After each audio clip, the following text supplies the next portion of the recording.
FDR was born in Hyde Park, New York in 1882 to a wealthy, prominent family with strict expectations. Growing up, Franklin lived in a world of his own.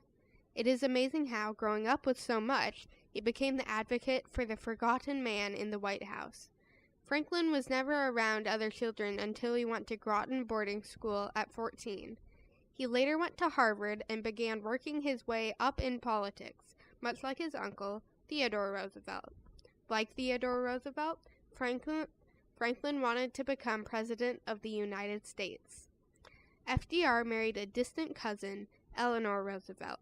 Shortly after being elected to the New York Senate, Franklin was appointed Assistant Secretary of the Navy under Woodrow Wilson. In 1920, he was nominated for Vice President, but when an aide asked him if he thought he would be elected, he replied, "Nary an illusion." They lost, but FDR had met and won the goodwill of high-ranking officials, and now Americans knew his name. Just when FDR's political career was starting to take off, he contracted polio. 2 days after taking ill, he lost the use of first one leg and then the other. He spent several years trying to recover, but he was never able to stand on his own 2 feet again. Everyone thought for sure that Franklin would have to give up politics. Even so, FDR served as a reform governor from 1929 to 1932.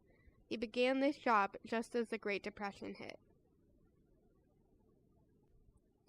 The devastating stock market crash that began on October 28, 1929, was the beginning of the 10-year Great Depression that gripped the whole nation. In 4 days, the stock market dropped by 25%.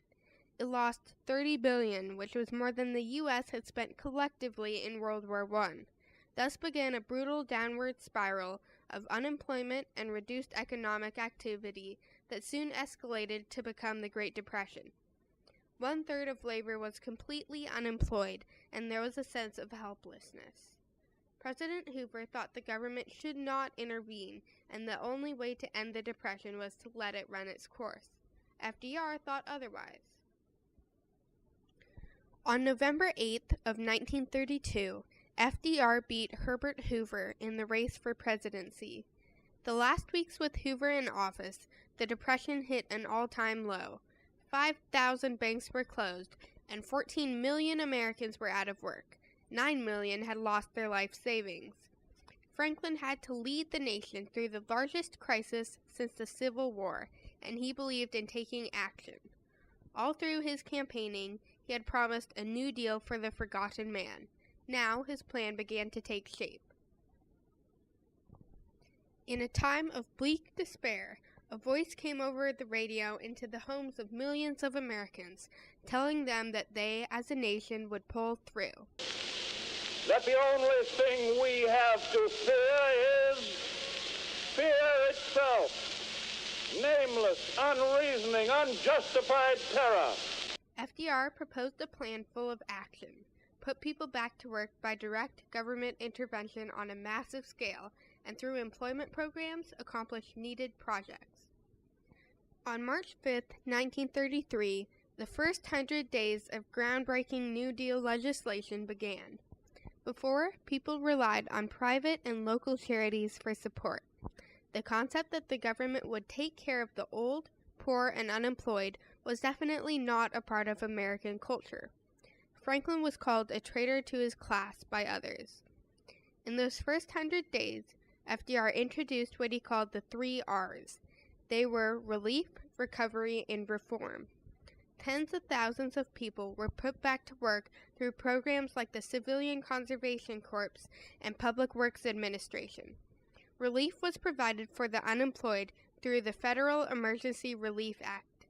Confidence was restored in the banks when a national bank holiday was declared to prevent the collapse of the banking system, and the savings of millions of Americans were guaranteed through the new Federal Deposit Insurance Commission. To avoid deflation, FDR suspended the gold standard, which allowed the government to print more money.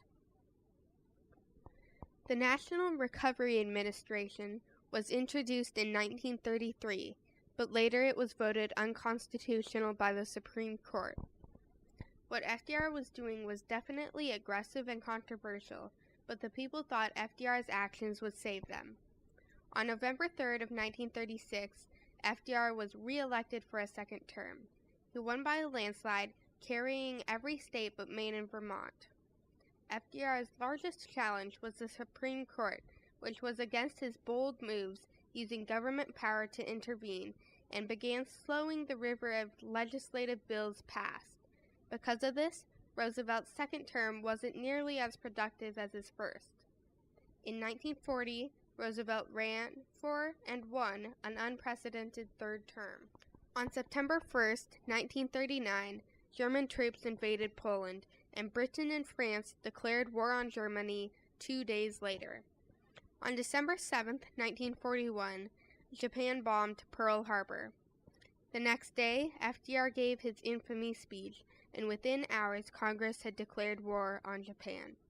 On December 11th, Germany declared war on America, bringing the U.S. into the European conflict.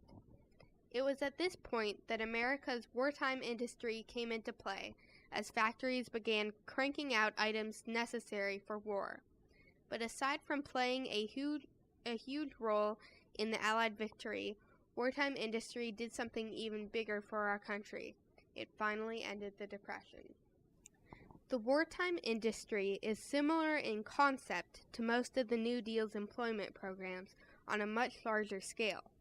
FDR's employment programs at their very core follow one idea, the idea that you can pay someone to dig a hole and pay someone else to fill a hole, and then those people go spend that money and improve not only the problem of employment, but also pump more money into the economy.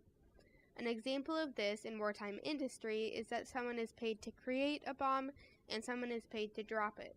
In both these examples, you end up with no product, but you are pumping money into the economy. Also, during World War II, the government encouraged women to work the factory jobs that men used to hold. That meant that there were a lot more people working and making money. During FDR's third term, America became, in his own words, the great arsenal of democracy.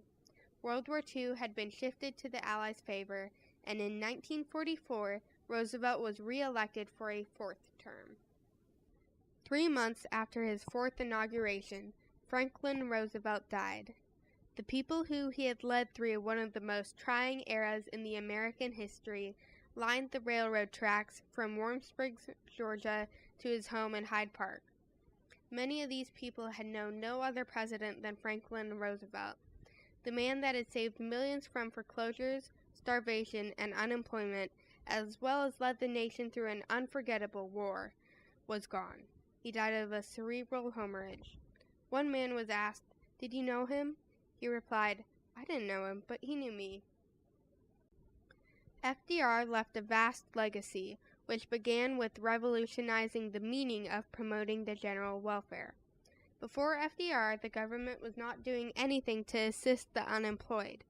FDR introduced the idea of helping those who need help and those who can no longer provide for themselves as a new meaning of promoting the general welfare. This led to a huge change in the role of government. FDR said the test of our knowledge is not whether we add more to the abundance of those who have much, it is whether we provide enough for those who have too little. This is a good example of how FDR believed the government should take an active role in helping and providing for those that need it. This is still a very important idea in politics today. FDR changed this out of necessity for the good of a country, and the role of government has never been the same since.